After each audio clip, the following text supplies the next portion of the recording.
Alrighty, so I have recently undertaken the challenge of fighting OG Demon on Hell difficulty by myself, because if you don't know, there's a quest that you can do for it that'll give you 4 diamonds, I think it is, which doesn't sound like a whole lot, but it was kind of a fun little challenge to do. I'm a big PvE fan when it comes to this game and everything, so I actually seen a Reddit post I'll put on screen not too long ago of a guy who recommended, now that Kizuna is out, that you can use her to clear it a lot easier.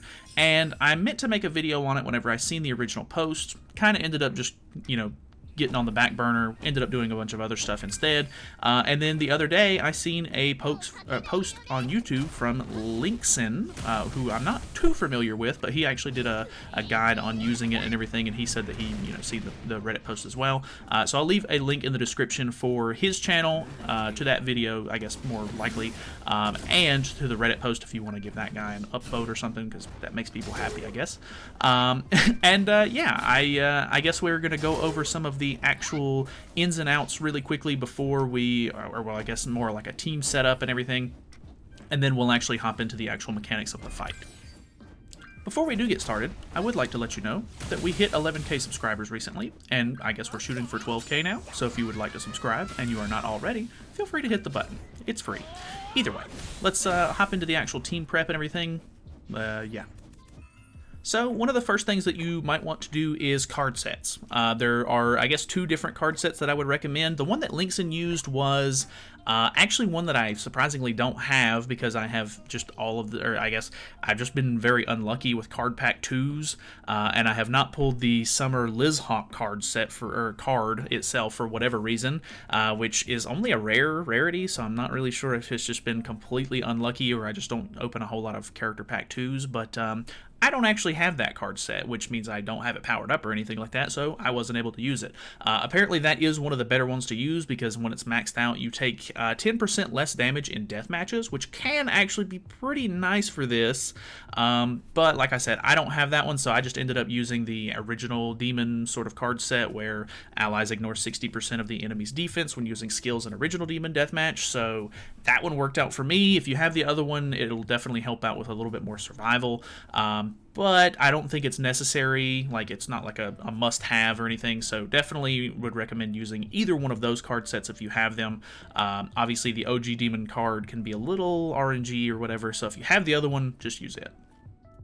So let's go over their gear. So I have Queen Deanne with HP defense, because she's going to be your tank, great taunt and everything. Trader Meliodas, I ended up using HP defense at first, but switched over to attack crit damage, because it just doing more damage and getting through the phases faster can be a little bit better off. Kizuna is using just an attack defense set, because I don't have an HP defense set for her, and I don't really think it would have mattered. I think she does pretty minimal damage, but she doesn't, take as much as I was expecting her to anyway. And then we have Liz in the back, the red SR Liz for the healing passive, and she's just using an HP defense set, but you're going to go second either way, so it doesn't really matter. And last but not least, the only other thing that you should really be doing is putting on lifesteal food, because it's just going to help you heal back up.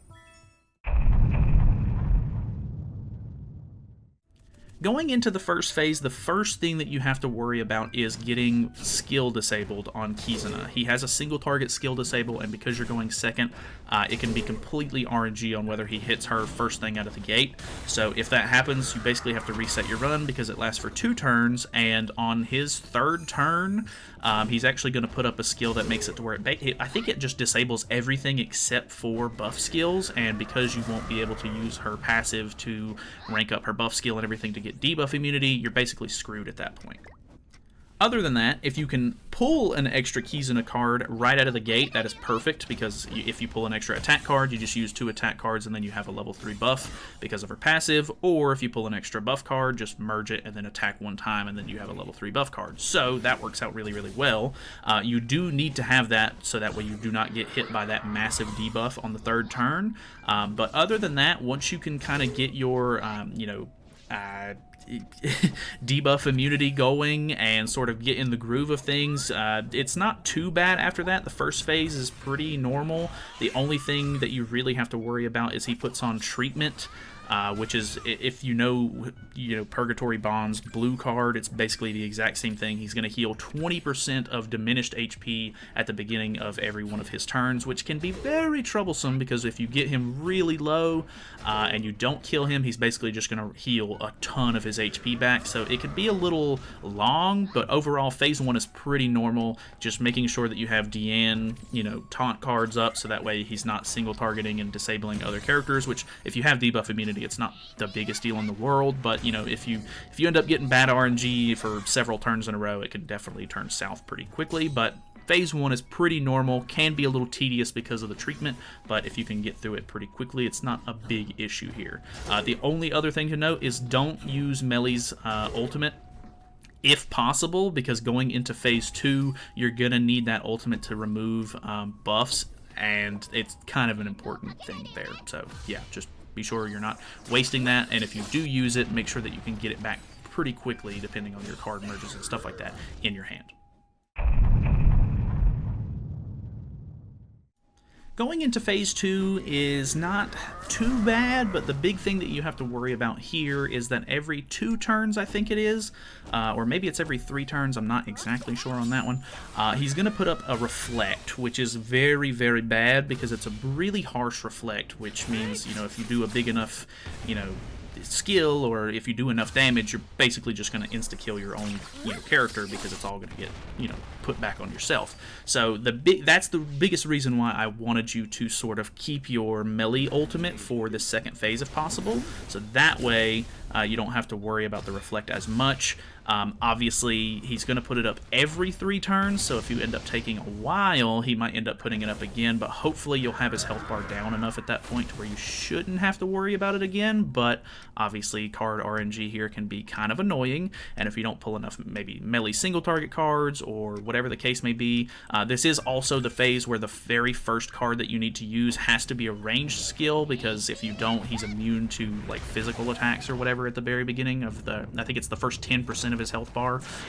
and if you do too much damage but not enough damage, the last 10% of his health bar actually grants him just immunity, basically. Like, he cannot be hurt unless it's by like an ultimate move. So if you have an ultimate in hand, which can also be kind of troublesome because you're already going to be committing Melee's ultimate to getting rid of the, reflect, and on top of that, he has a single target ultimate move gauge removal, so he removes 2 orbs from your ultimate move gauge. So I would have loved to have been able to use Deanne's ult more in phase 2, but he kind of just removes it, so be careful there. Just make sure that if he has the reflect on, there was a couple of runs that I did where I was so close to killing him, but it either didn't kill and he gained immunity, or it didn't kill and I did too much damage to myself with the reflect on and it ended up killing my Deanne or whoever, so it kind of killed the run there. So biggest thing to note, phase 2, make sure that you can remove the remove the reflect if possible, because it's gonna kill you if you do too much damage, and watch out for the very beginning 10% of his HP and the very last 10% of his HP. Last up, we have phase 3, and I only made it to phase 3 3 different times, and of course the last time was the one that I actually beat it on. Biggest things to note here is that it's basically going to be all card RNG. Once you get into this phase, you just need to deal as much damage as quickly as possible, which can be very hard if you do not pull the right cards. Obviously, melee single target cards with the Amplify are going to be desired here. By this point in the fight, you're going to have a ton of, damage increase stacks on Deanne, so her single target cards can be very good, but if you get bombarded with Kizuna cards, that is bad. The melee AoEs are okay, and I mean, it's nice to have the taunt on for a little bit of damage reduction here, but unfortunately in this phase he is all AoE all the time. So my Kizuna ended up dying on the final floor, or on the final phase that I actually won on, and it was just a matter of me keeping melee alive with the lifesteal and everything and trying to deal as much damage as humanly possible. I think Deanne ended up getting the win for me, but it can be pretty frustrating. The only thing that I can really tell you here is make sure he does not get his ultimate, because if he gets his ultimate here, obviously you just make sure that you're not throwing Deanne's ultimate all, willy-nilly. Use your, Deanne single target cards sparingly, because you want to make sure that he doesn't get his ultimate off, because when he does, it's actually going to remove all of your buffs that you have on with all of your characters and replace them with damage increase stacks, which is going to basically absolutely destroy your entire team. The only character that I had survive the ultimate both times that he got it off was Deanne, and she survived with very little HP, and the next attack that he did absolutely destroyed her. So that is really the only thing that I can tell you there, just making sure that you're not, throwing out Deanne cards all crazy. Obviously, that can kind of bite you a little bit, because I think the biggest thing here is making sure that you can get as much out of your hand so you have a better chance to draw good cards is obviously kind of the balance here. This last phase is going to be a bit of RNG. That's pretty much all I have to say, really. I don't have any other tips and tricks for you, I guess. That's how I ended up beating it. So hopefully you guys have a decent time with it. It took me about 3 different stamina pots and a little over an hour's worth of attempts to actually beat it, for the challenge and everything like that. Apparently, whenever I watched Linkson's video, and in, I think, the Reddit comments or something like that, he was saying that both of them pretty much beat it within the first couple of tries that they did it.